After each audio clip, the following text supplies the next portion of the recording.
the apex of the PCH Mutual 20th anniversary celebration, the conversation with Dr. B.J. Miller. I'm Julie Bordo, and I'm the CEO of PCH Mutual. And our members, who hopefully are here today or will see this later, deserve to be seen, heard, and recognized for the incredible work they do on behalf of vulnerable adults. And so, BJ, as a palliative care physician, has walked on that verified path with them. And I think you can really meet our members where they are. So delighted to have you. For the next 45 minutes or so, it's not really strict, BJ is going to answer our questions. So I'm going to start, and then we're going to bring in the audience. So our audience that's on Zoom, please feel free to ask your questions through the Zoom app. And then our live audience, you have instructions on to text me your questions, and we definitely get to those. As far as one of the great reasons we're here today, or we could be here today, is that our sponsor, How to Breathe, and specifically Hugo Crawley, was very generous, and we are so grateful to you for being here and coming all the way from the UK to support us. Thank you.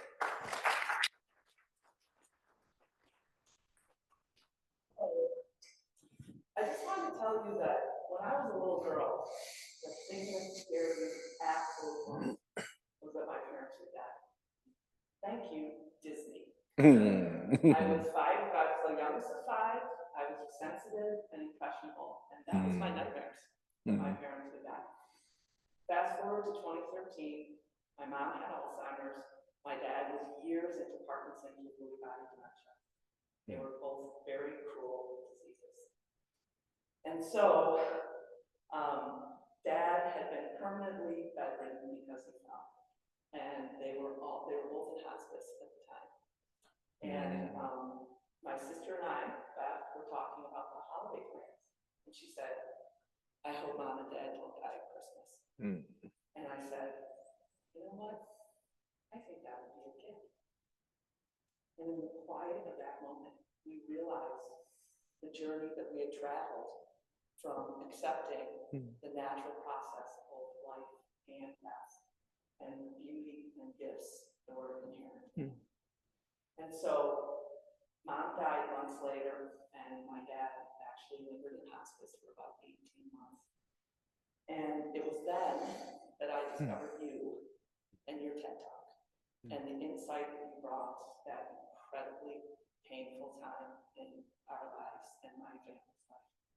And the insights that you brought to that journey were so valuable, gave such a perspective on what I would consider a cultural misunderstanding, that we fear death. We actually fear suffering. And what you offer with all of your work and what you've done is a way to take agency over the suffering part, and to have tools and things and strategies to get through that and actually find beauty. Because we found ways to find beauty in those things for sure. And so, welcome, BJ. Thank you, We're Julie. pivoting from my nightmares to my dream. This, the people who know me know, this has been a dream of mine for a very long time, to bring you to a wide audience and to our members and have this meaningful engagement. So welcome and thank you very much. Julie, thank you. You beauty, that is so kind of you. Thank you for having me. You're welcome. So, would you like to tell them your story? College wasn't typical for you. Nope, as you guys can tell. Yeah, no, the gods had something different in store for my education in college. But yeah, but first, Julie, let me just say, first of all, happy anniversary, PCH. It's beautiful. My dad was in the insurance industry, and Julie and I were talking a little before. It's a lot of words. It can be maligned. The word insurance conjures many things, but at root, it's a beautiful way of humans caring for each other and sharing risks.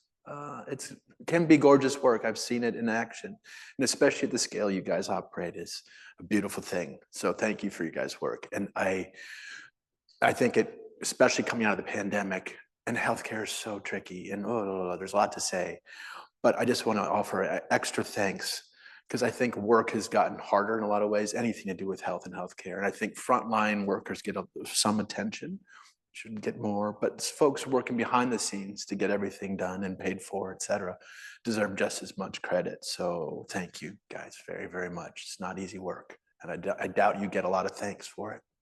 So thank you. So on your question, Julie. So folks, yeah, so I was a sophomore at Princeton University. I'm coming up on my 34th anniversary of this moment. I was screwing around with some friends the day after Thanksgiving holiday. We'd just come back on campus. And I was rowing crew at the time. And so I have some very close friends from crew. And so we were all very excited to see each other, been away for all of 4 days or something. So we all went out on the town on a Monday night. And we were just walking to get a sandwich late at night. And we stopped by, there's a commuter train that runs right up on campus because Princeton has sort of a suburb and a lot of folks work in Philly and New York. Anyway, the train was just sitting there. I grew up in the Chicago area where diesel trains and park trains, you know, sort of like a jungle gym. We'd climb on top of it on occasion. But this was a different kind of train, electric wires running overhead. I didn't think. There's a little ladder. I just hopped up on top like we were climbing a tree. But it was not a tree. It's a very special tree. And the tree had a lot of current running through it that then ran through me. So I had a metal watch on, electricity arc to the watch, and 11,000 volts later, I had to lose some body parts at that time. So came very close to death. Some parts of me died, I suppose you could say. But that was what I call the cosmic spanking, the big thing that comes around and puts a lot of your issues in perspective and calls you to attend to the larger picture that we're all part of. Life, death, what's it all about? Why am I here? All those good questions that no longer were recreational or just sort of intellectual fun in a college as an undergraduate. These were now the questions I needed to answer to get out of bed. So lots to say about it, but that was the moment that really turned me on to what medicine could be and also some of its shortcomings. And so armed with that experience as a patient, as a visibly disabled person, I tried to go back out in the world and see if I could make some meaning, work with this experience. And that led me into medicine and palliative care, et cetera. So that's a little high level sort of gist of that experience. But I should say one more thing, Julie, really that, yes, becoming disabled, being a patient is what tuned me in so many ways, why I went into medicine and why I've done the things I have done. But I should say, it really started before that when I grew up with a disabled mom. She had post-polio syndrome. She's still with us. But since a young age, we never used the word caregiver, but I was. And so I really, in some ways, this journey began there with my mom. So, yeah. And I know your dad still has the watch. Yeah, he does. He still wears it. Still works. It's melted on the sides, but it still works. Wild. So through your work, you talked about this, you seek to bring intention and creativity to this natural process of dying. And we're talking about empowering people with the novel concept that they have some agency over their suffering. And that seems like a really great concept for people. That's calming, right? Yeah. And so when residents enter one of our facilities, I say to people, their best outcome is that they will die there, right? And so they're kind of entering that last stage in their life and to accept that. And so how can we all, including caregivers, the cared for, and loved ones, communicate like more effectively to encourage that kind of taking a page? Well, oh boy, great question. Lots to say. I mean, one of the sort of meta themes of, I think, our work together, as we've talked over the years with GuidePath and other things, and just the nature of the work we do, all of us, especially in that post-acute care where you're actually living with whatever befell you, whatever illness or disability, they have to leave the hospital and go out and live with it. And that post-acute care, that chronic work is so important. It also gets doesn't get much attention in the healthcare world as much as the acute care hospitals. So just to call yet another moment of attention to the piece of the puzzle that you all work on is so dang important. And it's so you're so primed to have a difference because you're with people over time. And so to your question, you know, it's not, you know, the truth of us being mortal, the truth of our vulnerabilities, the normalcy of that, we do a lot to keep those things at bay, even if you intend to do otherwise. The social structures, the cues we get in our world, the world we live in, the, you know, billboards everywhere telling us to eat your broccoli and be prettier and younger and live forever, whatever all the messages we get. It is actually hard to turn your attention to the fact that you're mortal, that the truth of aging, the facts of vulnerability, et cetera. They're so normal, and yet it's so wildly difficult to actually tend to that, to be in that space. So we can talk a lot about why that is. But just to get back to your question, so what to do? You know, so your question is a beautiful answer in a way. Like you said, like what you hope for is folks die well and die in that place, at home. You've just, in that simple question, you've reframed what sounds like to your young mind as a kid would have been calamitous, you know, my parents dying or whatever else. But in that question, you've reframed it as normal. And given that it's going to happen, it being death, well, okay, that's a truth. So how do we work with it? Well, within that hard truth, there are all sorts of room for triumphs and joys and all sorts of things. And one of them for most people is dying in place. And so that's a wonderful goal, a big goal. And the way you ask that question tells me a lot about how you and your members think about these things. And even asking it that way to potentially to families kind of helps reframe that there can be good news within the hard news of death. So that's one, is just to talk normally about it. So much of, I think, again, the meta theme of what we're up to is somewhere along the human path, living and dying somehow got separated, as though you could live forever, and that dying was this sort of foreign invader, something that comes and wrenches you from this otherwise wonderful life. That's just not an accurate frame. Every living thing that has ever lived dies. It is part of the deal. And I say that as not that there's not a lot of emotional and psychological work that goes with that, but let's just start by naming the truth. And so I think a lot of watching our language, watching your own discomfort around vulnerability, watching how you handle when, you know, if you can watch yourself, denial can creep in around your own situation, or, you know, it's just give yourself the agency to know that this is tricky stuff. And by kind of daring to be truthful about it and not kick away hard stuff like sadness. Sadness is no enemy. Sadness is part of a healthy life. Tears are a beautiful thing. That's part of a normal life. These are not intrusive things that ripped you out of normal. That's normal. So excuse me for going on a little bit, but I think it's so important to set that bedrock correctly. And don't fall into what I see my colleagues in acute care medicine do a lot, which is to talk as though everything's fixable and just do this next thing and be a good patient. And then you'll live forever. No, never has anyone that's not on the menu. So now specifically more within that kind of get your head right into the game, kind of do your own work. Well, I think that's in a lot of ways it. Like, you can tell someone who's suffered in this life, just the way they hold their gaze, and the way they don't get wrapped around the axle when something happens that's a little, you know, that's hard. They don't run away from hard stuff.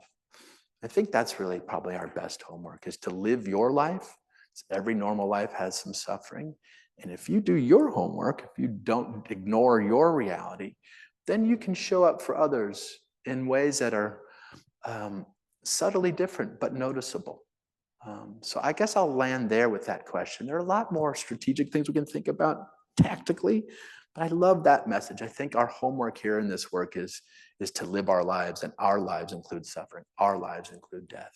And then you've laid the groundwork for empathy. And that's a much better place to work from. Yeah, it's nothing to be ashamed of. It's something to be shared. Yes. It's a universal human experience. There's nothing wrong with you for dying. Period. So this actually gets me to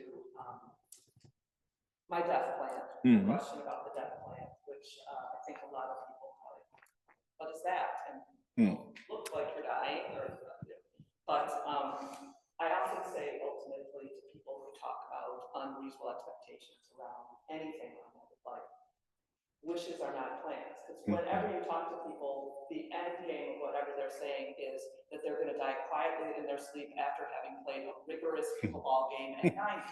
And that's generally that's a wish.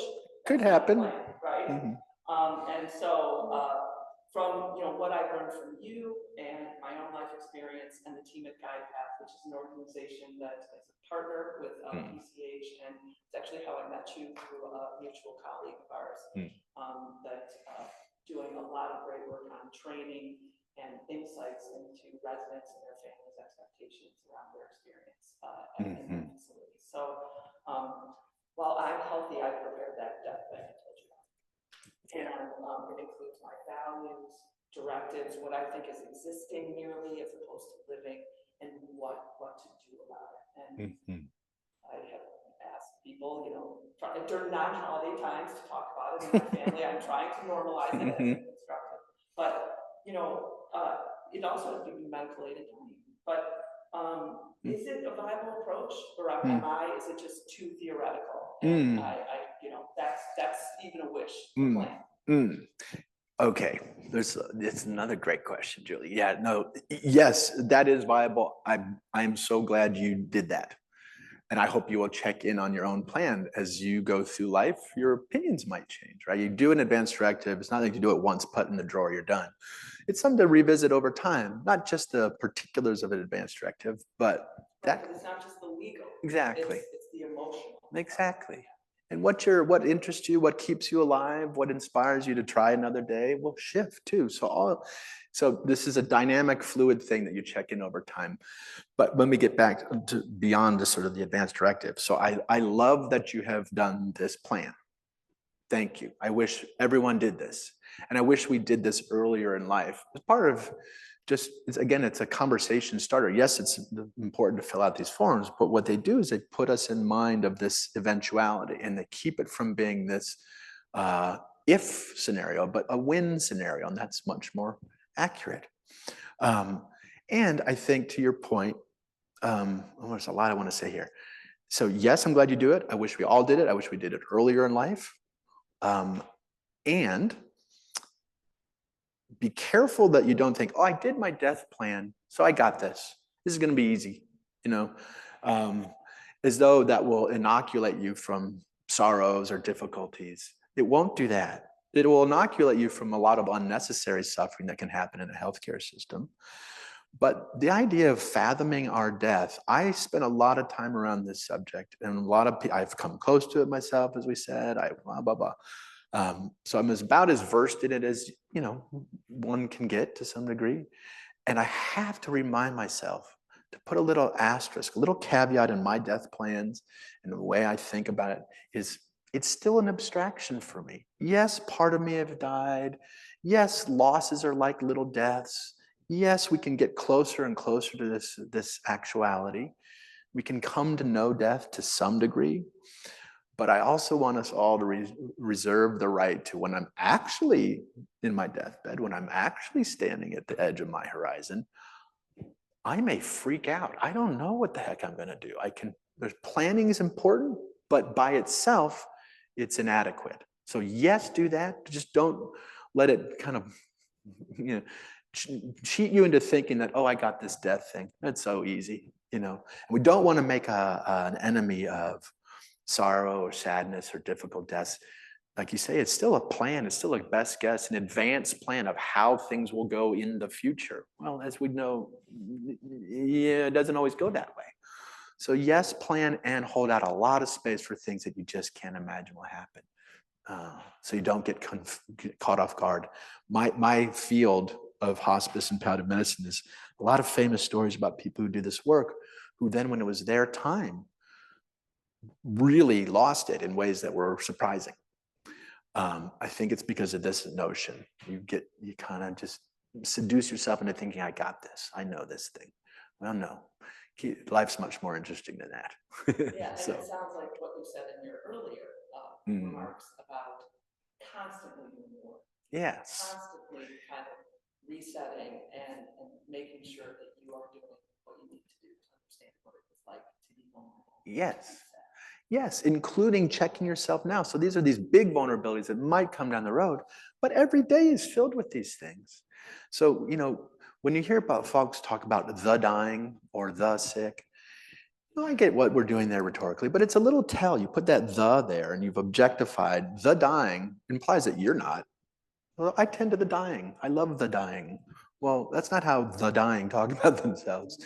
And so it's also true that we are the dying. When does that begin? So there are enough cues in our daily lives, if you push past the surface stuff, that you will find vulnerability in your daily existence. You will find loss in your daily existence. And I encourage you to look, because what that also brings is an appreciation for what you still have. That's that two-step of grief. Yeah, go to what you're losing, honor it, note it. And what also happens there is a sweet little secondary thing, which is I'm honoring what I'm lost and what I'm losing. But the fact that I'm here honoring what I'm losing means I'm still here and I still have something. I still have time. So sort of the twin of this attending to these harder things, besides obviating more difficulty for yourself down the road, puts you in mind to appreciate this wild, ever-changing thing called life that you have while you have it. That's ultimately, I think, so much the goal. Yeah. And it kind of goes to our next question about, you talk about finding beauty Mm-hmm. and meaning in the life you have left, whatever that is. And we talked about not shying away from hard things and grief, but you have a way, you've suggested ways of doing this and finding beauty in the quotidian of every day. And specific to the experience in a facility or community, you talk about things that kind of go to the dignified existence. So you referenced having music on that the resident might enjoy in particular, baking things that bring just a familiar warm smell. My kids could identify the smells when they come home into our house, from what you cook. So are there other things that you could suggest that, bring beauty to the everyday life and in the end of life experience? Absolutely. So remembering, those the dying folks are still living. So it's again back to this living, dying, being part of life. So the you while you're dying is likely to be much the same you. So all the joys that got you through your days around music or artwork or whatever makes kind of, in my experience, the aesthetic domain, the world that we perceive through our senses, that word aesthetic kind of kicks us often into thinking about art or museums or something haughty or, some top of a pyramid, where the aesthetic domain, I see it as the basis of the pyramid. Why is it a magical thing to have a body in the first place? Like, why will I be sad to lose this body I lumber around with? Well, this body feels things. It's like a sack of sensors, and it moves me around the planet. And, so that sort of elemental approach to the senses, that's what I found I was thinking about when I was near death in the burn unit. I would find myself kind of just staring at my hand and touching like a kid. And I was that was bringing that childlike kind of awe to daily life is so powerful. That was just a quick tangent there. Like, one of the hard things about, like, I cried when I left the hospital. I had to become my home, like this torture chamber or burn unit. Like, I didn't want to leave this torture chamber, in part because I had become used to this with my family, and I had learned to kind of re-explore the physical reality that I still had there. And so I don't know why I'm saying that. It was just sort of a fun sort of tangent, but I loved being in that wide-eyed space again. And what I try to do, and I left the hospital, and anytime something goes wrong, I try to see how long I can stay in that kind of, you know, when you're sick or something, or you got a headache or something, and the moments after the relief comes can be these really powerful moments, like you really appreciate everything you have, or whatever. There's little examples throughout our life. Spend some time in that space as you're reawakening past a hard moment. See what lights up for you. For me, what lights up is just moving. You know, I love my bicycle and my motorcycle, you know, not just as a mode of transportation or just as exercise, not as a means to an end, but those means and the ends are the same thing. I get to feel alive in those moments, just being on a gyroscope. I don't want to reduce everything to purpose. Purpose is great, but we still have value just because you exist, if you ask me.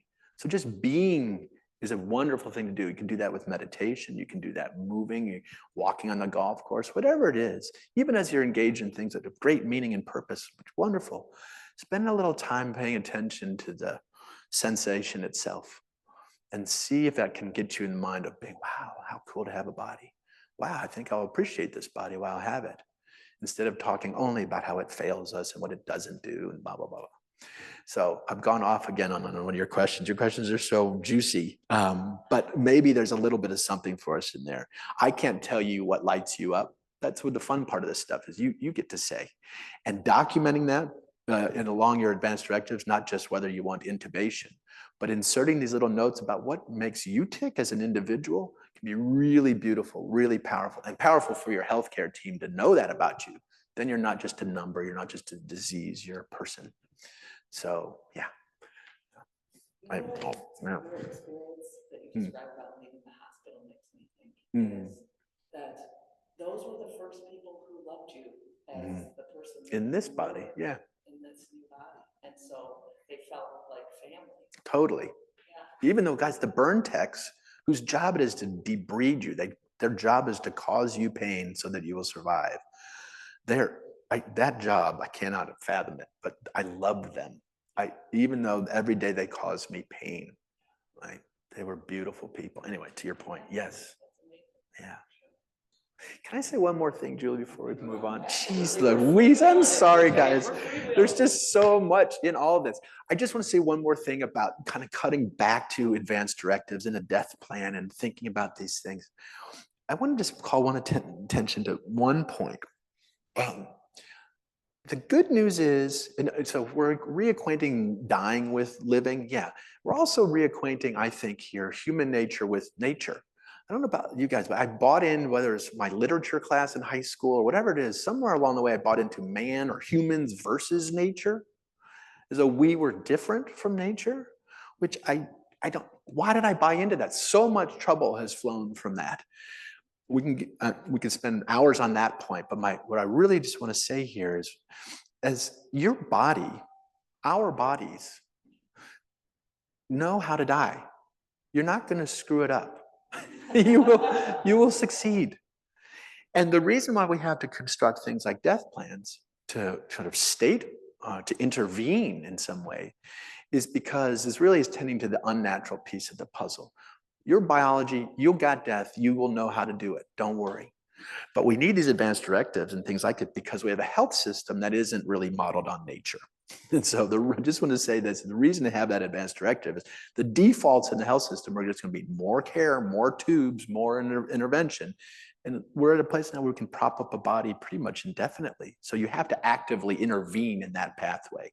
Hence the need for things like advanced directives and pulse forms.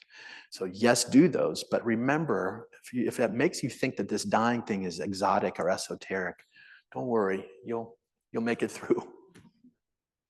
And it's funny because you've almost answered the next question. We talked about Sebastian Junger's book on the afterlife and how he had encountered it. Here's near-death experience. A person who said, try thinking of death less as something scary and more as something sacred. I think you kind of just described how you can make that transition. Right on. Yeah. Sure. Yeah. We have some other questions here. as far as, folks in the, in this field, our members and folks in the healthcare field, I'm sure you struggle with families where people have disparate views on what's happening with their loved one and what they should do in their palliative care setting. I'm sure, should they go to hospice? Are the doctors recommending that? Do you have any strategies you've developed for how you handle loved ones and how you talk about it? 'Cause a lot of feedback I get is the doctors are terrible. They don't even offer this as a concept. Yeah. And I think many physicians are probably trying to take the cues from the families. There's a little more granularity to that. For sure. And heartfelt solidarity to our clinical peers. Practicing medicine is it's very difficult. No matter who you are or how kind-hearted you are, the volume of things coming at you, et cetera. And just to say a little more editorial on that, I am rigorously disappointed in our healthcare system in a lot of ways, just to state the obvious. And I'm alive because of it too. And there's amazing things going on. And the people who work in it tend to be amazing folks and caring. People go to school forever, take on huge debt just for the privilege of caring for another person. It's beautiful. So I will demean that system, but for the most part, I want to really hold up the people lumbering in that system and being asked to do impossible things. One of those impossible things is to make everybody happy in a family around very difficult moments in time. So finally, I know I'm all over the place, but trying to get to your question here, Julie. So the strategy that I in palliative care and other people who do this work too, it's not me, I don't have exotic knowledge, but there's something, again, so much of this stuff, palliative care is a teeny little subspecialty in medicine, but the work that palliative care does is pretty fundamental in nature. Care, like communication, listen, not just talk, introduce yourself, sit down at the bedside. These are simple little hacks that you can do that can help a family feel heard. There's interesting data, like if a doctor does a typical thing, stands up at the bedside, talks to the patient in the bed, or maybe addresses the family and leaves, and then they come back and do the same exact thing, but sitting down, the experience of the patient is wildly different. They think the doctor listened to them more. They think the doctor was there longer. There's all sorts of magic to doing very basic things. It's telling that palliative care had to come along as a subspecialty in medicine to do these very basic things. My field is something of a corrective for a system that's kind of lost its way. So back to your question, the strategies are pretty simple. Yeah, if you got a family who's at odds, and I think we like to think that when stress befalls a family, everyone kind of comes together and drops their grievances, whatever else. No. The stress of illness and healthcare, tends to, throw gasoline on the differences in families and the tensions in families. So one, normalize it. Don't get upset at a family for arguing at the bedside. There's a lot of heat going on. It's got to go somewhere. So beyond normalizing, so maybe the family just needs to sit down with you. Take the time, call a family meeting, sit down, get members of the healthcare team if you can, and have some conversation. And it's usually not going to be just one. There's a lot going on here. So sit down, have a family meeting on occasion. Those are really great hacks. Make sure everyone feels heard. I've been shocked to learn. I've been on the receiving end of some really harsh comments from family over the years. Just, whoo. And you realize part of the job of this work is to absorb some of these things, or really maybe deflect them, that this is heat. It's got to go somewhere. You're a safe bet. So sometimes they will kill the messenger, where's the feeling? But so much of the work here is when you're working with families is to not take that bait. It's not personal, and so don't run away from that family because they're being harsh. Actually, that's probably a cue to lean in and maybe even put your hand on their shoulder, whatever it might be, but a little bit of touch can be powerful. But just remember, you're the professional. This family's reeling. They're going to take things out on you. There's nowhere else for it to go. And still push through. Listen to them. I've been shocked to hear just what people often just need a witness. You don't have to say anything. So oftentimes my advice would be just ask a question and listen and receive whatever they got to tell you. It's kind of that simple and that hard. But are there times when you take the cues and you think, we can't even offer palliative care? Yes. And so you're reading the cues and you understand. Yes. They're not there yet. Yes, yes. Thank you, Julie. So I think we all know by the data that hospice is a very good thing. People suffer less in hospice. They have more moments of joy. Families get tended to. We know, like, so if you're just following the data set, yeah, hospice and palliative care, definitely a good thing. And it's much more interesting than this. We are subjective beings. Sometimes we're not ready to hear certain truths. Sometimes it's going to take a couple conversations. Sometimes I need to sort of demonstrate how much I love mom by railing at the doctor. Sometimes there's sort of theatrical things that happen.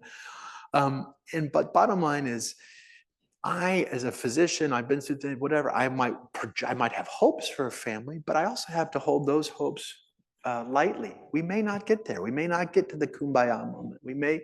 And the death may not go as planned for a zillion reasons. That's not a reason to not try. And to your point, Julie, though, that also means that some folks are just not ready to hear the words palliative care. It might very well be because it's a misunderstanding. Whatever the reason is, doesn't really matter. Oftentimes, you can try to clarify for folks, but they may need to reject you. But very often I've found if you stick around long enough, the rejection, they needed to do that, and then they needed to see how it went without palliative care, and then oftentimes those folks come back. So don't, be available. Don't take the rejection personally. Still be around.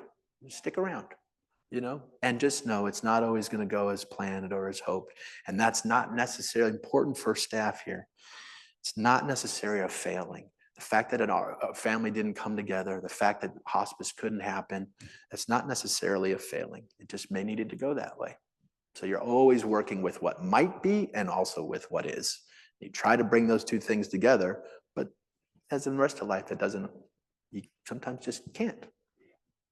And I think people on the other end of the spectrum who are considering medical aid in dying, that's part of my death plan, is medical aid in dying. And more states in the United States are providing for medical aid in dying. And then, of course, there's the famous Dignitas option.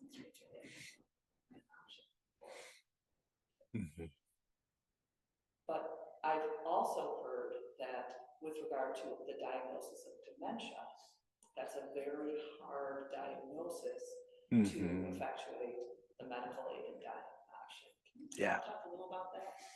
Yeah, it's big subject. So, just sort of stepping back, I think a lot of us think or talk as though death is sort of the worst thing and we'll do anything to avoid it.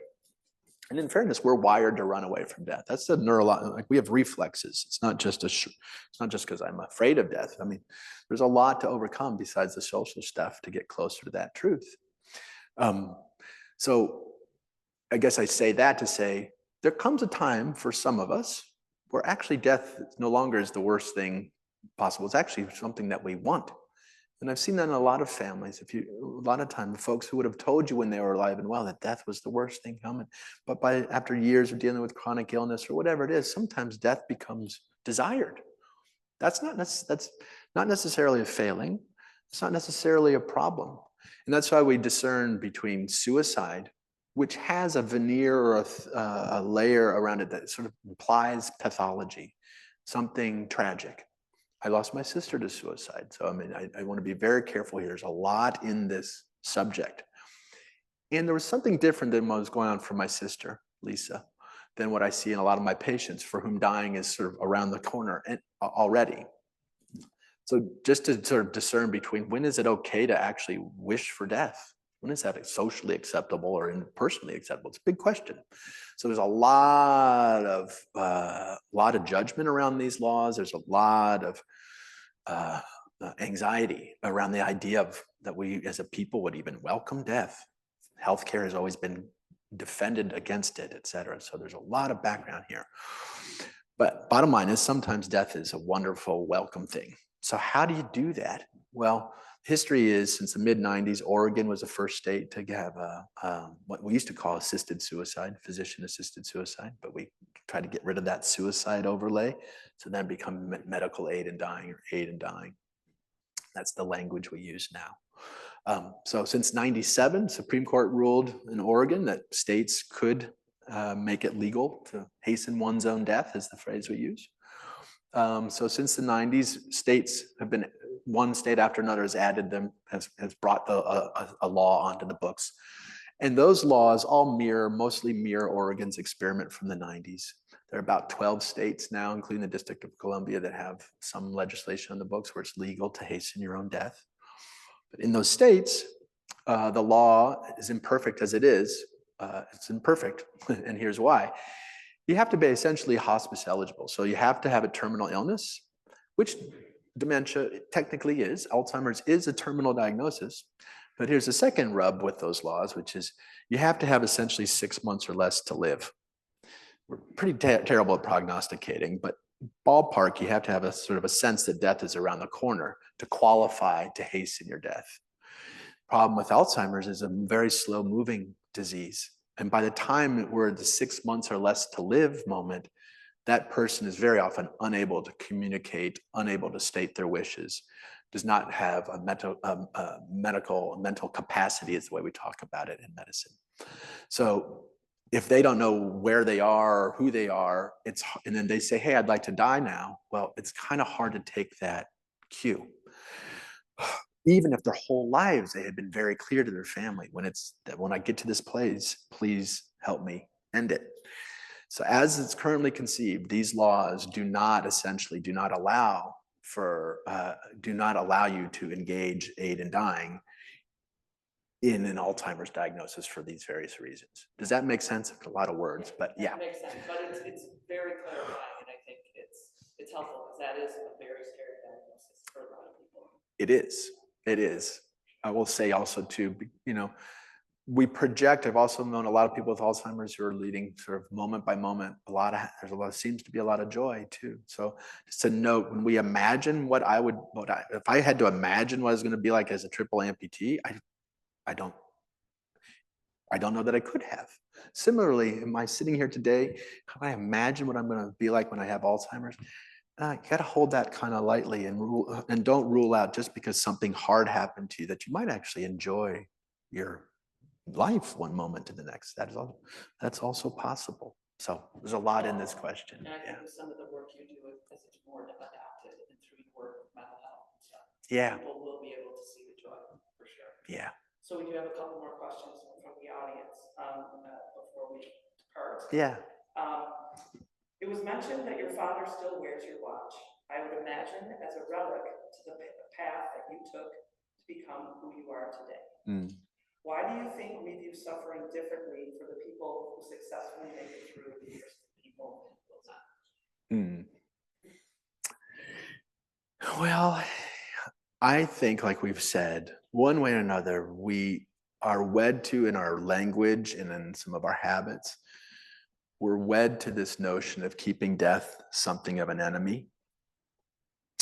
And I think so. We still talk about someone who succumbs to illness or lost their battle as a common one. And this is language. These are idioms. These are things we say. We're not so literal. I just want to call attention, though. Those little seeds, they have an effect. And so often when I see people keep hospice or palliative care at bay, oftentimes it comes back because they don't want to be seen as a quitter. And so they stay engaged in more treatments, almost as a piece of theater, to prove that to their family that they still want to be here, or whatever it is. That happens a lot.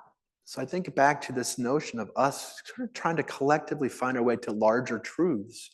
How do we see reality? How do we cast a larger view of reality that has us in it, no matter what shoes we're in at that moment? Can we have a reality that includes death, that includes suffering? Because that is the truth that's the truth. So if we all could kind of continue to push back on those walls, then I think the sort of good death versus bad deaths, the sort of heroic approach to suffering versus the loser approach to suffering, those distinctions can go away. So that's something of an answer to your question. With all these, there's a lot more to talk about too. Yeah. Yes, I certainly could. So the last question we have before we close is, what advice would you have for people who experience unexpected loss and suffering? We had dear friends whose 24-year-old son died of fentanyl poisoning, very sudden and unexpected. And do you have any advice for how they live with grief and govern that? Yeah. Well, you know, this work just defies any, it's so hard because it's so individual. I've met a lot of people who love their slow death from a cancer diagnosis. Truly, and I mean that language. They love it. That they know how they're going to go out. They've got time to say their goodbyes and to work through things and to make peace with themselves, how to live with illness. And cancer cells are their cells after all. Like, how do I live with my cancer and not hate myself or not hate part of myself? You know, some people take up that challenge, and that extra time within that context, knowing that you're going to die, knowing the thing that will end your life, and having time to relate to it. You know, and say their goodbyes, do some legacy work, say their thank yous and their I love yous. Some folks just love that. And some folks, that's just a nightmare. Like the folks who I know, there's like an Irish exit. You leave a party without saying goodbye or something, like, you know. Yeah, you know, there's some of us. You're at their house at 8 o'clock, yeah. bring everybody else's coat. Yeah. Right. So there's like it's just, so each of us to our own, right? So some of us, that sudden death in a way can be a blessing. Some of us, that's just the worst thing. So I just want to just kind of get away from pat answers. Now, having said that, if someone just lost especially a younger person, say suicide, we know that complicates grief. Violent deaths, we know that complicates grief. You know, young person. So there are ways, or if the griever has, say, substance abuse issues, or mental health issues, or physical issues of their own, or the person that they lost was their caregiver. So details really, really matter. But one answer to your question is when to sort of spot complicated grief versus something more normal. Complicated grief, generally, oftentimes, you're going to need psychotherapy involved, you know, so you just normalize that. A grief counselor can be very helpful, or a psychiatrist can be very helpful, no matter who you are. You don't have to be pathological to benefit from these things. But if you know that the death was sudden and complicated in any of those ways, well, then you're probably a little bit more primed to encourage support, for example. But otherwise, I think it's hard to sort of make any sort of to name any true patterns there. Again, it's get in the case by case kind of mode, and really read the emotions and read the needs in real time, versus trying to apply too much pattern recognition. Understood. Well, thank you so very much, BJ.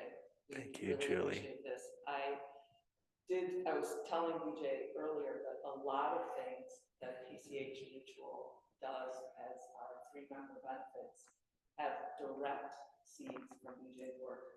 Our Memory Box initiative is from the description in your TED Talk about how your residents leave and hospice after they've passed away, and the kind of honor that they get, they honor that experience with their caregivers. And Guide Path, which is just doing wonderful work. And then also our resident stories, and we're going to be implementing, adding music, the food, the things that the residents might like, so that they can enhance their experience in the community. So all seeds from your work. So we're so grateful for that. And now Thank you, Julie. You have founded Mettle Health a few years ago, and that work is really trying to scale up all of these messages and this kind of cultural shift that you're trying to drive forward. So we're going to be, I think, working together with that. I think there are some benefits for everyone to explore their mental health organization. Thank you, Julie. Thank you so much. And finally, thank you all of you who are here and our audience on Zoom, and to all of our members for all of the important work. Appreciate it. Amen. Thank you, guys. Thank you.